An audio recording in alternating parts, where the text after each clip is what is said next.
It's time for the Ride or Dynasty podcast. Let's go!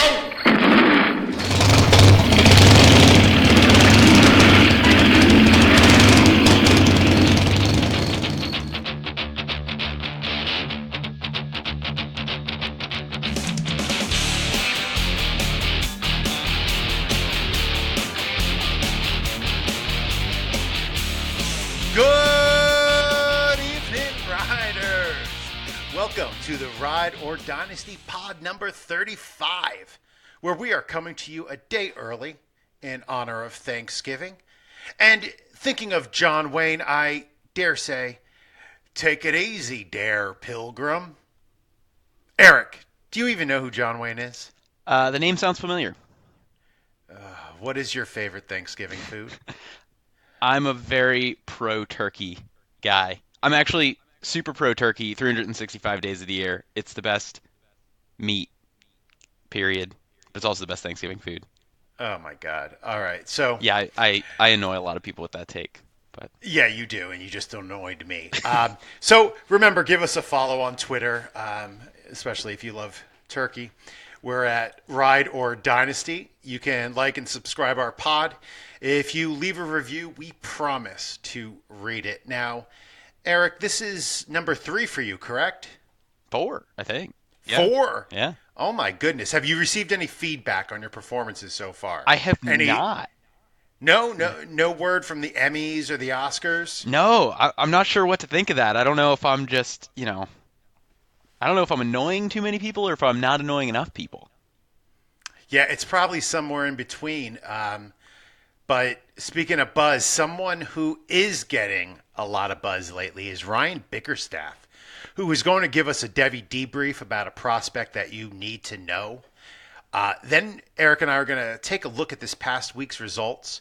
And with most trade lines either happening this week or in the rearview mirror, what players to keep an eye on for quick moves or in the offseason in our weekly rundown.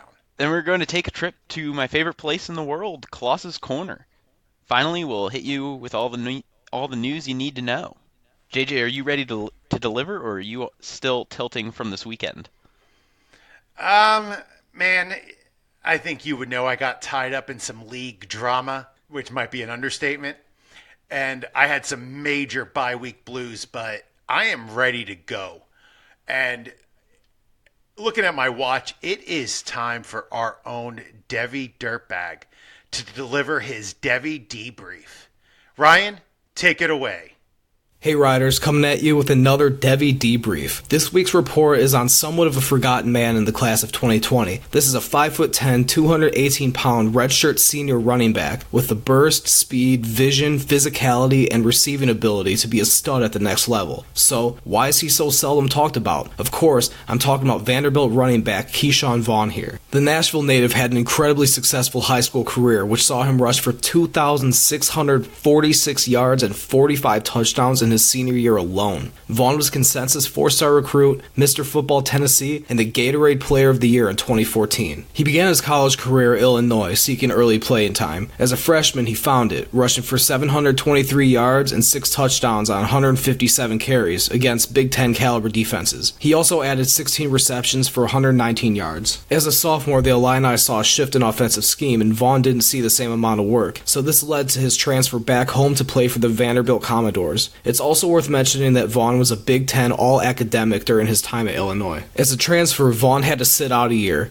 which he used to refine his game all around. It paid off, and as a redshirt junior in 2018, Vaughn rushed for 1,244 yards, 12 touchdowns, and a ridiculous 7.9 yards per carry clip. He added 13 receptions for 170 yards and 2 more scores. Feeling he still had something to prove, Vaughn returned to Vandy in hopes to improve his draft stock. Given that he's the clear focal point for defenses to key in on, it's arguable that Vaughn has in fact improved over last year. The yards per carry numbers are down, but overall he's still been excellent, having gained 1,280 yards from scrimmage and 10 total touchdowns through 11 games, while playing a larger role in the passing game, nabbing a career-high 27 receptions. Production aside, Vaughn passes the eye test on film too. His talent pops off the screen. The first thing that jumps out to me is his burst. He hits the hole quickly and decisively, and his speed has to be in the 4.4s, maybe even better. If he gets past the defense, he's gone. He's not just fast, he's a physical runner too. Constantly keeps his legs moving and can grind out tough yards between the tackles. A large proportion of Vaughn's yards come after contact. More than one defender is required to bring him down, and he'll gladly run over a dude if one gets in his way. Along with being a bit of a bruiser, Vaughn is quick and shifty enough to break runs to the outside and to make defenders miss in the open field. One play that perfectly illustrates this was one from the Vandy LSU game on September 21st of this year. Vaughn put a nice juke move on one of the nation's best defenders, Grant Delpit. He sidestepped the All-American safety and took the ball 52 yards to the house. Vaughn finished that game with 151 yards from scrimmage and 2 touchdowns. As a receiver, Vaughn catches the ball with his hands, not his body. He secures the ball away quickly too. In pass protection, he's not a great blocker, but he's solid. Fumbles aren't a problem either, as Vaughn has only lost 2 in his entire college career. Overall, Vaughn is a really good, well-rounded player who's really flying under the radar and deserves a whole lot more chatter than he's getting. This is a running back with a 3-down skill set, talking workhorse potential here, and Dynasty managers can acquire him for a discount. He will likely be selected in the middle rounds of the NFL draft, but I would feel good using a mid-second rounder in a rookie draft to acquire him.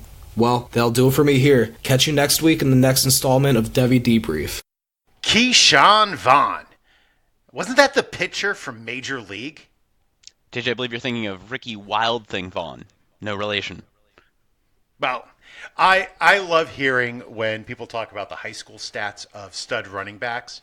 I think it was Derrick Henry who had 4,200 yards and 55 TDs as a senior. It's ridiculous, but I would love to see that happen somewhere. Have you ever seen a stud athlete in high school? Yeah, actually, I mean, this is a little different, but Saquon Barkley played my high school when I was in high school. So that was kind of fun, although at the time, obviously, we didn't realize how great he would end up being. Yeah, that's true. We had no idea that he would go from a Zephyr to a New York Giant. But, yeah, well, thinking about Derrick Henry and those high school stats, let's make a nice little segue into last week's games with our weekly rundown. Now, the Titans really ran up the score on the Jaguars. I know Ryan was right, and Derrick Henry has finally shown the consistency we're all looking for. With another monster game, Eric, where are you drafting Henry in a startup? Is he a top 5 running back next year? I don't think so. For me, I've got a comfortable top 8 dynasty backs, and then a bit of a teardrop, maybe some breaks within that top 8. But to me, there's a top 8 I really like, and then a drop down to that next tier with Derrick Henry and Aaron Jones, who I know a lot of people love. Yeah, I do love Aaron Jones. What about Leonard Fournette, who was in this game also? He had a 32-point outing this week, and he's currently the number 6 PPR running back. Where are you buying him? Yeah, I'm buying Leonard Fournette. He does sneak into my top 8 for me. I think he's a true workhorse. His team's shown a little more faith in him consistently than the Titans have in Henry. He's got the draft capital. He's been banged up, but when he is healthy, he is a beast. And they're throwing him the ball some this year, which is nice to see. All right, so you definitely have Leonard Fournette ahead of Derrick Henry. Definitely. Next up, the Texans edged out a close one over the Colts, 20-17. I've been working on my quarterback rankings a little bit this week, and Jacoby Brissett turned in another sub-200-yard game. He's somebody that I don't know where to put in Dynasty rankings. Where are you at on Jacoby Brissett? I really like Jacoby Brissett. I think that with T.Y. Hilton banged up, Marlon Mack banged up, Paris Campbell banged up, a lot of his weapons aren't there for him. I mean, even Ebron's out for the year now. He's on IR. So I'm a little bit higher on him than I've seen so far this year. I think his TD to interception rate is really good, which means I believe in his decision making. I'd like to see him with a full complement of weapons behind him. That's fair. I think he's definitely given off strong game manager vibes, which is what has kind of held me back when I've been trying to figure out where he fits in the Dynasty picture. He just doesn't feel like somebody who's ever going to provide that high upside, but that's a very good point. He hasn't been working with the best weapons. And speaking of weapons, Jonathan Williams playing big time for Marlon Mack, who's been out with a broken hand. 26 carries, 104 yards, and a touchdown. Second week in a row, the Wow. Colts have leaned on him pretty heavily. That's pretty Wow. interesting coming down the stretch. That's awesome. I mean, he was such big news coming out of when he was drafted by Buffalo. So it's good to see this happening for him. I hope he can maintain this and hopefully parlay it into a starting gig somewhere. Yeah, I'm usually pretty skeptical of these, kind of off the street pickups at running back, especially. There's so much turnover at the position. But I will say, Jonathan Williams, this is not the first time he's looked good in an NFL backfield. So there might actually be something to this one. But I agree, Marlon Mack probably has that backfield on lockdown. So maybe somebody to look and see where he goes in the offseason. Yeah, absolutely. So the Browns won their third game in a row over the Dolphins. Ryan and I were talking about this prior to the pod, and I kept reminding him that it was the Dolphins. So just to calm down a little bit on his Baker love. But Jarvis Landry has responded to his Dynasty HR call by Michael a few weeks ago and put up another 10 receptions and 148 yards and 2 TDs. He is clearly a must-start wide receiver moving forward. From what his coaches have said, he has kept a clear mind where everybody else seems to be caught in drama. He is only focused on the game. Nick Chubb dominated the backfield again with 24 touches. They seem to have settled with Kareem Hunt getting about 10 to 14 a game. So I would feel confident in starting Chubb as my running back one in any league. And Hunt is a definite high upside flex. That's definitely matchup dependent. Would you be willing to start Kareem Hunt in any leagues that you are in? No, I think you've got that right. He's a high upside flex. He's not somebody I'd love to be starting, but you could do a lot worse. Yeah, I mean, if you're only getting 14 touches, there's not many players I'd rather have than Kareem Hunt getting those touches. Yeah, especially in a PPR league, those 5-10 yard catches can rack up points quickly. Absolutely. All right, and the Bears beat the Giants 19-14. Saquon Barkley had a pretty disappointing game. It's a few in a row for him. Are you worried at all? You know, they should just sit Barkley. I don't think he's healthy. That line isn't doing him any favors. I think he will do good with some rest, coming back with a clear outlook on next year. I think the Giants need to add some more to that offense in order to really benefit him. So I'm not worried about Saquon, but, he was a boom or bust player last year. He was most benefited by big plays than any other running back in the league. Yeah, I think you're right. I think he's not fully healthy. He came back really quickly from that sprained ankle. And I think we kind of just said, oh, that's, to be expected because he's Saquon Barkley. And to some extent it is, but I think it goes to show how banged up sometimes NFL players are when they come back from injuries. These guys are out there taking a beating. That said, I'm still pretty optimistic for him the rest of the way. I think he's going to get healthier.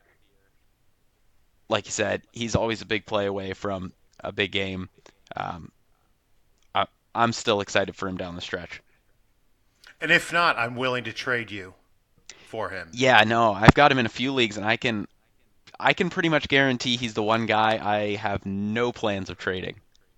Oh, okay. Well, can't blame a man for trying.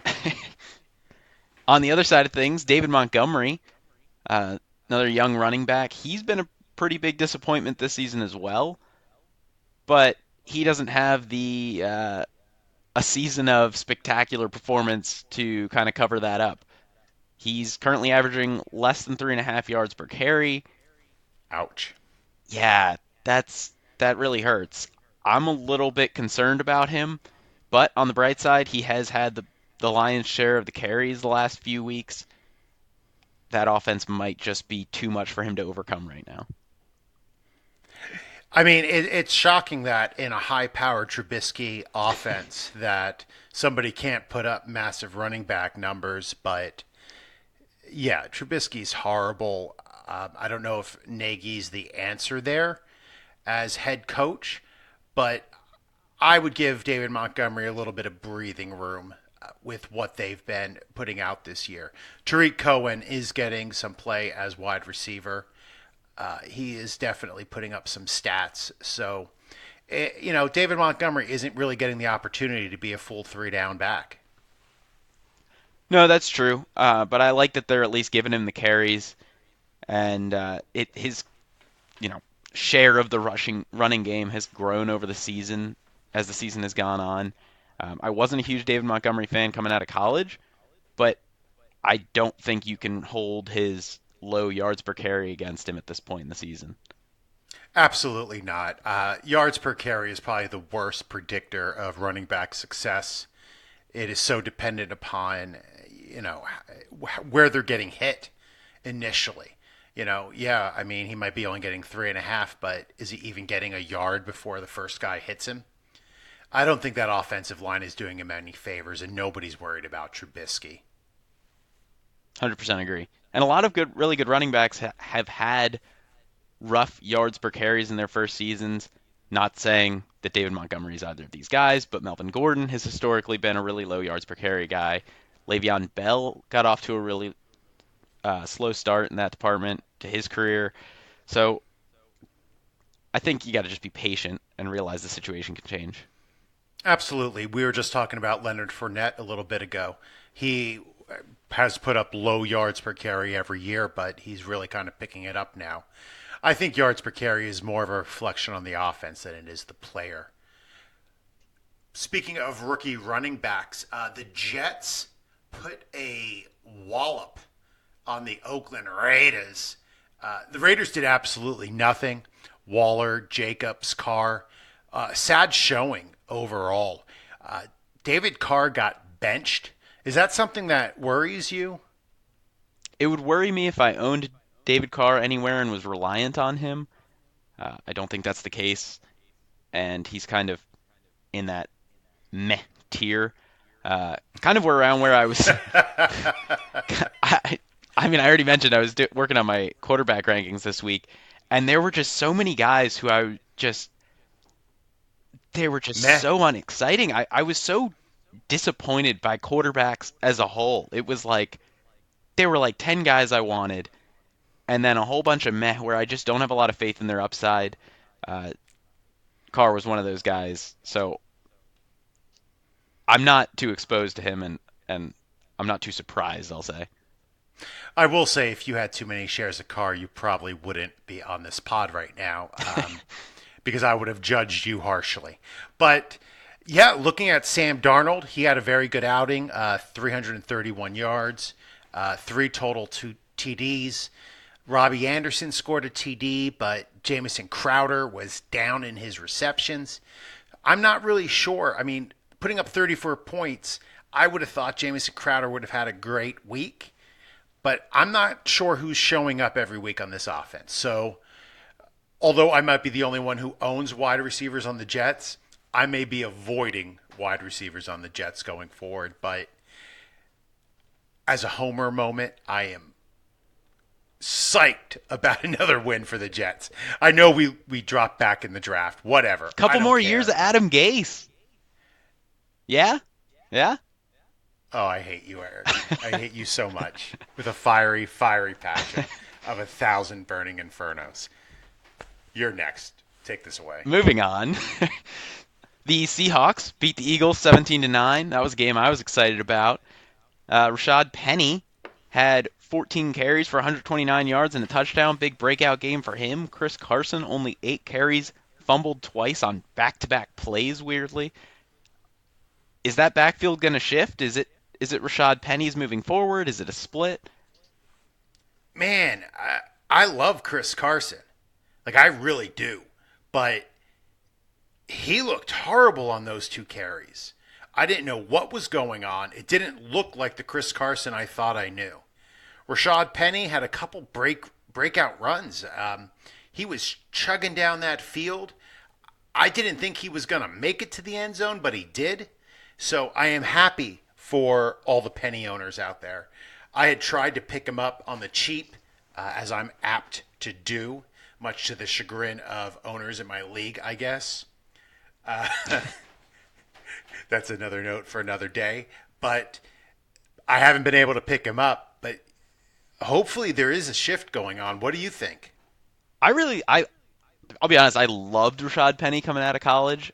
I loved that the Seahawks spent a first round pick on him.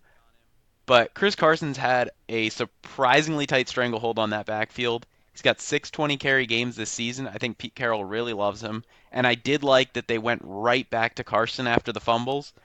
I think Carroll's just the sort of guy that he's gonna stick to his guys. He's not Belichick. He's not done because he fumbled a couple times, and Carson has fumbled a few times earlier this year as well.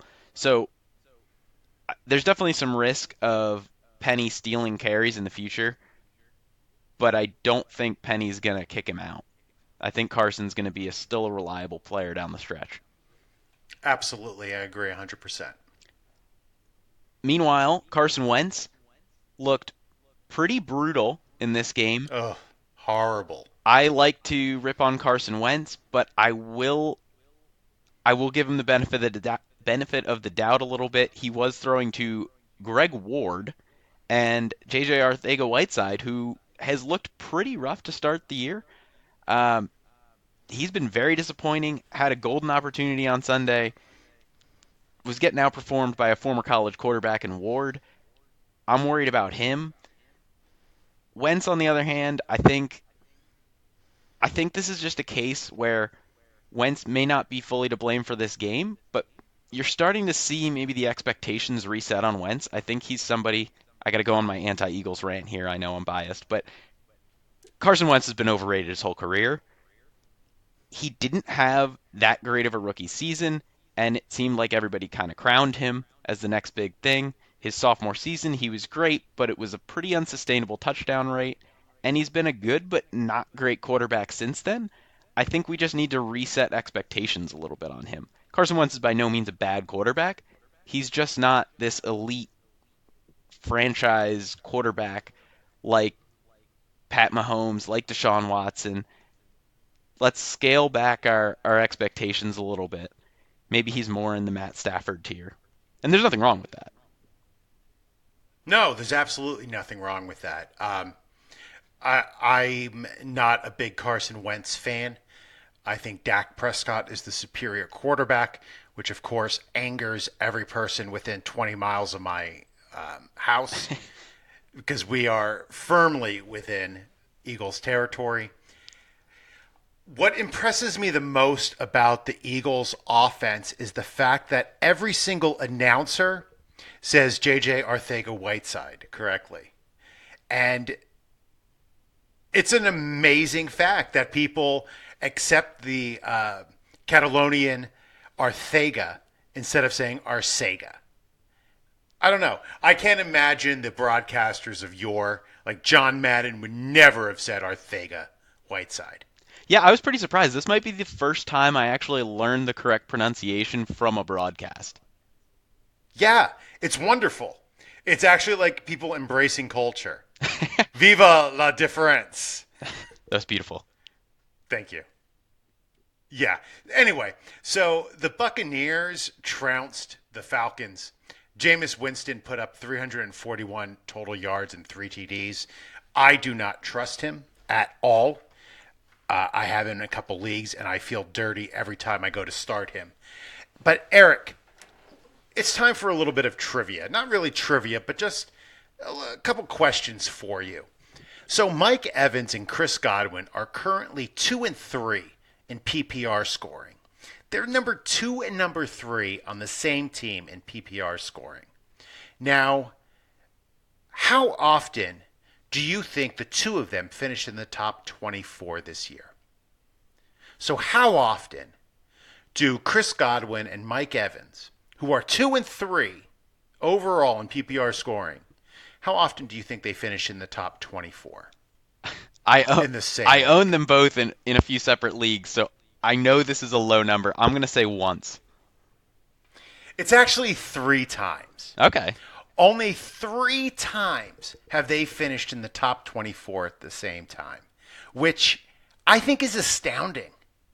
Yeah, it's been a really weird season. I keep getting incredibly frustrated at Mike Evans in the league we're in, and then the next week he drops like 35 points, and I remember I can't actually be mad at him. He's like the wide receiver 3 this season. Yeah, and on the other side of the ball, we have the Falcons. So I will ask you again. Julio Jones and Calvin Ridley, are one's ranked, I believe, the 8th wide receiver, Julio Jones. Calvin Ridley is number 19 overall in PPR scoring. How often do you think they have scored in the top 24 in the same week? Julio has felt a lot more consistent, a lot less peaks and valleys. I'm going to say 5 times. 3 again. Only 3 times have they both finished in the top 24. To me, it's like if you have both Julio and Ridley, or either of them, or Godwin and Evans, it's like playing Russian roulette. You don't know which week they're going to show up. Now, unlike Christopher Walken with his weird headband, I don't like playing Russian roulette, which is a reference you don't understand at all. That is correct. Yeah, I didn't think so. Because you don't watch movies, because you come from possibly the strangest household I know, where nobody watches movies. These are old movies, I'm assuming. I don't know. Exactly. You don't know. Deer Hunter. Look it up. One of the best movies of all time. Anyway, this is something I want to look into this offseason. It really seems like when you have 2 top wide receivers on the same team, that you don't know which one to start from week to week. And very rarely are you confident in both of them producing. Yeah, that's true. I definitely feel a little weird with Evans and Godwin every week. But, I mean, is that a bad thing? At the end of the day, if Mike Evans is still going to be a top 5 wide receiver, I'm pretty happy. Sure, there's, maybe I roll the dice and I get a big fat 3 in, week 16, but maybe I get 35 and it wins me my league. Yeah, I guess between the two of them, if you're getting 40 from one and 3 from the other, does it matter that you're averaging 21 points per right. wide receiver? Yeah, that's actually not a bad point. I concede. So Lions and Redskins, I picked the Lions in my death pool. They lost. I hate the Lions. I hate the Washington football team. I would just like to say that I guaranteed a Steelers win, and you didn't listen to me.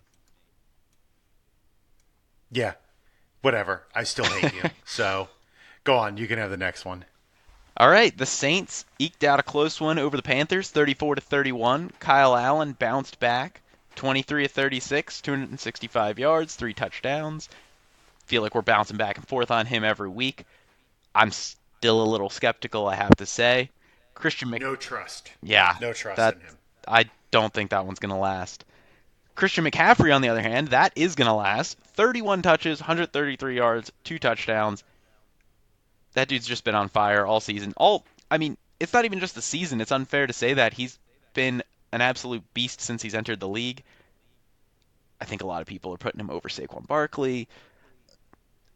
No comment as a Penn State fan, but well, as a Penn State fan, as a Dynasty owner, if you were offered Christian McCaffrey for Saquon Barkley, would you make the trade? I can guarantee that I would reject it instantly. I would reject that instantly.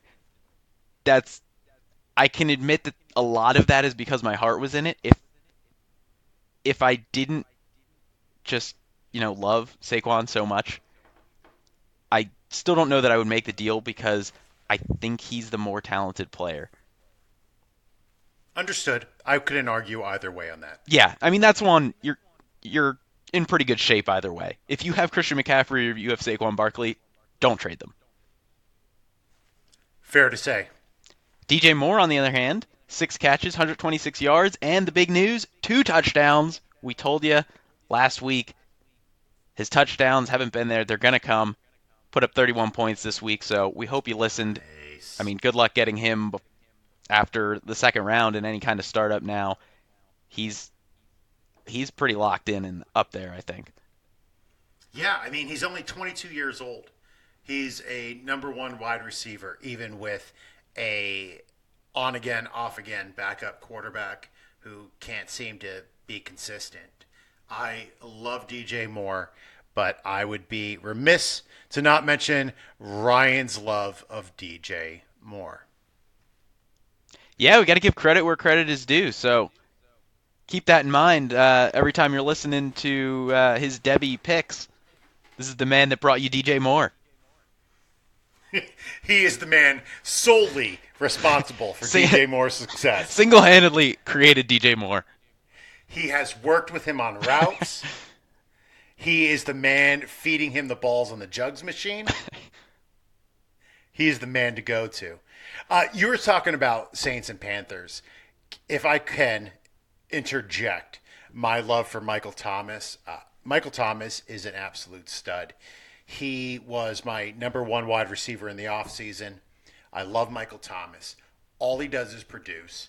Even though he came into the league with a second Michael Thomas, I think because he actually absorbed the skills of both Michael Thomasai. Because he assumed all the talent of both Thomasais. Oh, I put an S at the end of it anyway. Both Thomasai. He is incredible. Michael Thomas is the best wide receiver I have seen in a long time.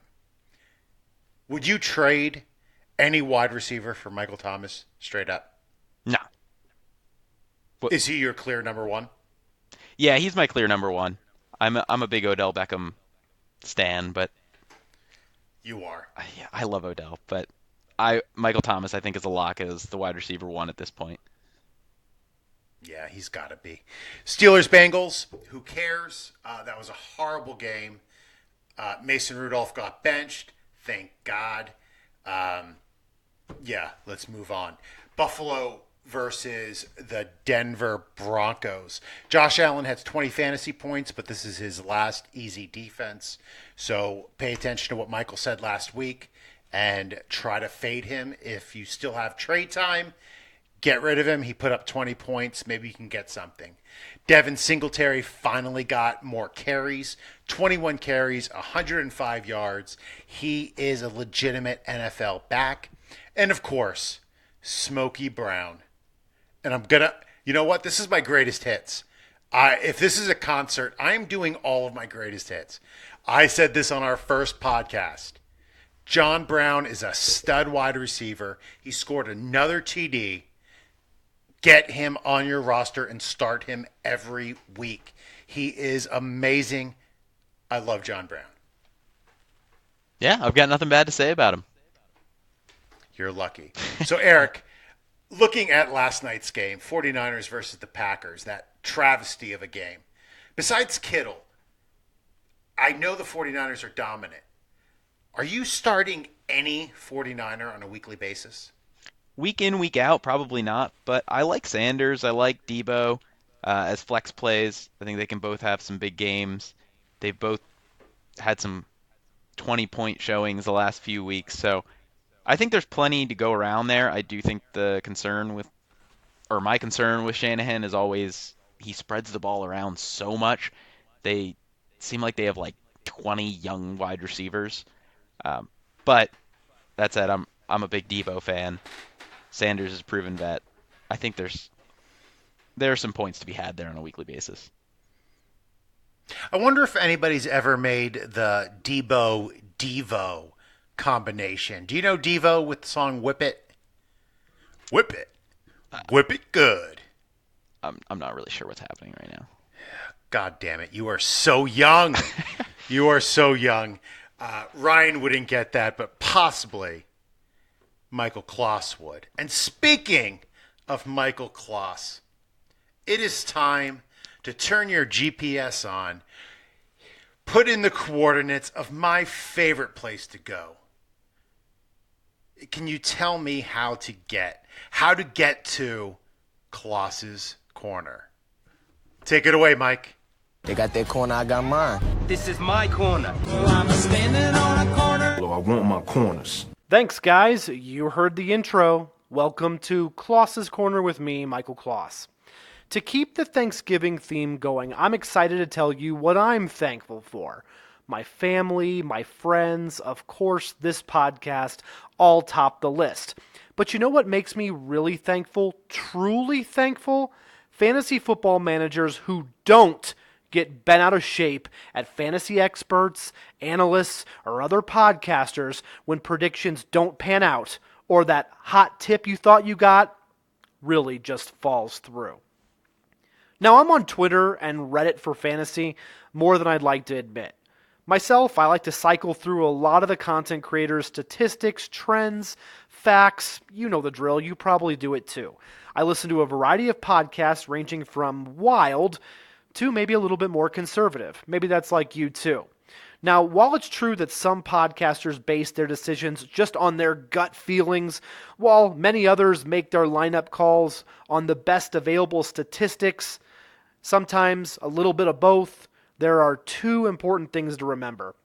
First, you make the decision to listen to them and make your lineup decisions based on their suggestions. And second, you owe it to yourself to seek out a certain style and understand how the people that you listen to make their determinations, their calls, their judgments, their hot takes, whatever. But one thing is for sure. If you're the type of person who'll go to social media and berate someone for providing you with information, you make me sick. Now, I listened to people this week that said Jalen Samuels was a lock for 12-plus PPR points. We all saw James Conner was out. Maybe a Steelers' diminished O-line could help him with passes. We saw a 13-catch performance already from Samuels. And, of course, don't forget that the Bengals matchup was pretty juicy. But did those points happen? Did it translate? Nope. I believed it. I ended up making that call. And of course, the rest is history. What you didn't see was me going back to those people and cursing at them or telling them that they suck at their job, right? The amount of horse emoji, poop emoji tweets I saw on fantasy Twitter this week alone was a bad look for the community. There's really no room for biting the hand that feeds you or even biting the hand that's trying to entertain you. Thankfully, none of that was directed at this podcast, but it did happen to our friends and people we follow, and I am not for that one bit. Now, this is not the restaurant industry or a department store. I or anyone in fantasy doesn't need to put on that fake customer service smile while some Karen complains why she can't use her expired 10% off coupon. And absolutely, I never want to lose listers, and I'm not looking to start any fights here. But let's just work on being kind to one another. It's sad that I have to say this. We're doing our best to give you an edge to win your league. That's how we grow and succeed, because you succeed. We would love to hear your feedback. Help us understand more what you want to hear of the podcast. We do this pod for you. And no matter how big or small we get, that will never change. Now have a great Thanksgiving week. Enjoy your turkey and 3 exciting football games. Guys? Well, I guess he was just a little bit fired up. I don't necessarily blame him. Eric, how do you feel about fantasy players yelling at analysts because of their start-sit advice? Yeah, that one's always been weird to me. It seems like if you need the help, you're going out to find the help. You know, maybe you wouldn't be so hard on the people who are trying to put some research in. That said, I'm looking for some Twitter activity. Feel free to call me out for all my dumb takes on here. Let her rip. And where can we find you, Eric? At Eric Braunmower. That's it. That's the Twitter account. Nothing else? No, Nothing else I've got to nothing add else to to that? add. It's mostly Penn State football, retweets at this point, but I'm always game for some Dynasty chatter. Oh, man. Redskins and Penn State. Penn State, it was horrible this weekend. It wasn't as bad as I thought it was going to be honest. We covered the spread. Next year's our year. It's a very young team. Mm-hmm. Look out for Penn State in 2020. How do you feel about James Franklin? I absolutely love James Franklin. Couldn't love him anymore. I think people's expectations are all out of whack if they have a problem with James Franklin. This program was almost killed off 7-8 years ago, and this man has them as a consistent top 10 team in the national championship picture. What more do you want? A real head coach. We are deluded. Anyway, Ugh. ooh. Are we going to fight? Are you and I going to fight? That's just an indefensible. I'm just so disappointed. You're more disappointed. I'm not even mad. I'm just disappointed. Well, you wouldn't be the first Dynasty opponent I have to challenge me to a fight this week. I have been told several times that somebody is going to fight me. I digress. So if we have some time, let's just take a look at the news. Well, Eric, the Red Rifle rides again. Andy Dalton is back in the saddle. So what are you thinking for this week? Top 5, top 6? Where's he going to finish? Top 24? Aim high, brother. Aim high. I'm going to put this one in the Derek Carr got benched bucket of, okay, that's great. So Andy Dalton is clearly in your meh category. Yeah, Andy Dalton's just like Derek Carr 4 years from now. Very good. James Conner is out for another week. Any thoughts about when your Pitt Panther favorite is coming back? No, I'm not a big James Conner guy, so I haven't been too concerned. Benny Snell sneaking in there, getting some carries. That was interesting. Jalen Samuels is there, loves to catch. They love to throw him the ball. I think that could be an interesting backfield to watch next season. Yeah, it's one I'm going to avoid. Paris Campbell is looking healthy. I love Paris Campbell. He is the next big Ohio State wide receiver. I think he's going to follow in the footsteps of Michael Thomas. Your thoughts on Paris Campbell? And Terry McLaurin, of course, who is Absolutely. the true next great Ohio State wide receiver. Scary Terry McLaurin. Yeah, my guy. I'm not really a big Paris Campbell fan. I'm okay on Paris Campbell. I don't think there's too much to be excited about now that Luck is gone. Brissett doesn't excite me, as we alluded to earlier. Campbell's okay. Well, to quote The Rock, it doesn't matter what you think. Marlon Mack is still out. Jonathan Williams. How confident are you in Jonathan Williams starting for you entering the playoffs? I actually like him a decent amount as long as Mack is out. They really were feeding him the ball a lot on Thursday.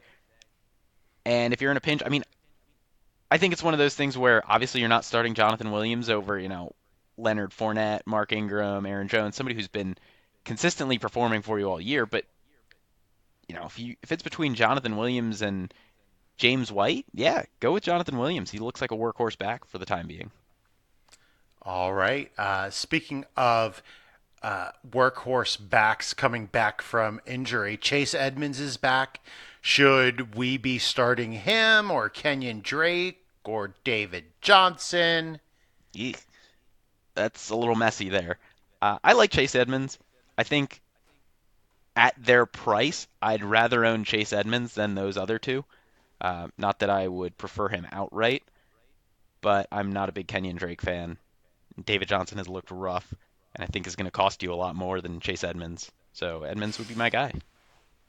Yeah, absolutely. As a financial person, you should know what the cost effectiveness of each player is, and Chase Edmonds probably is the most cost effective.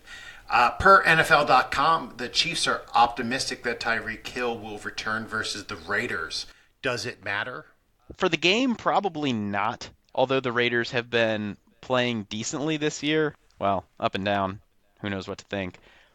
But my one concern with this was that Tyreek Hill gets a little bit of the Saquon syndrome.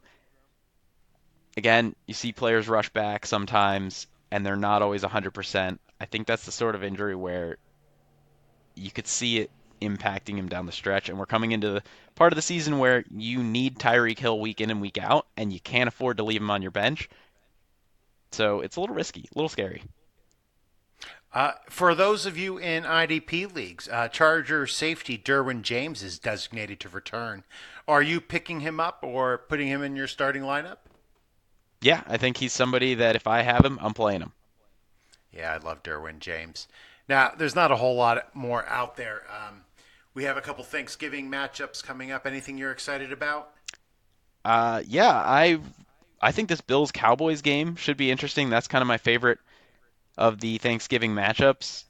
I'm not convinced either of those teams is great, but the Bills are a fun team when the Bills are competitive, so I'm intrigued.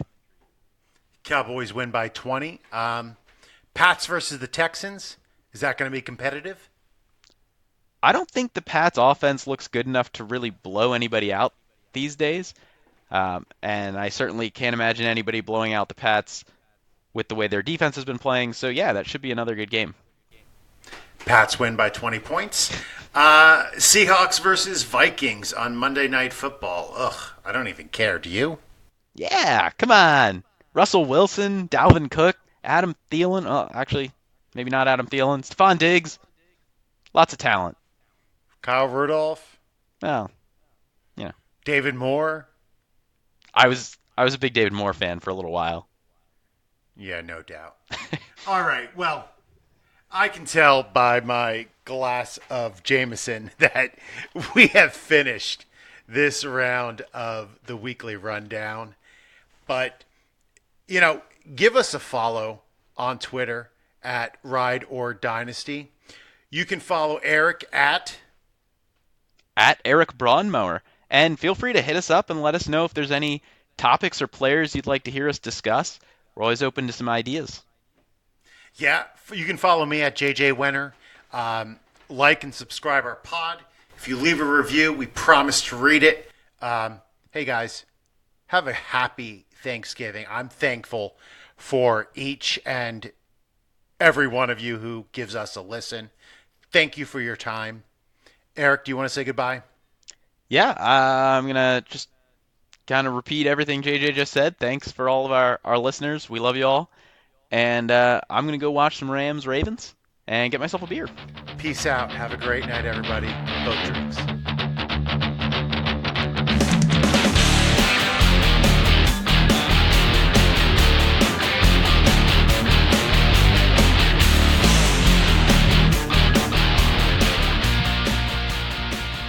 We ride together. We die together. Bad boys for life.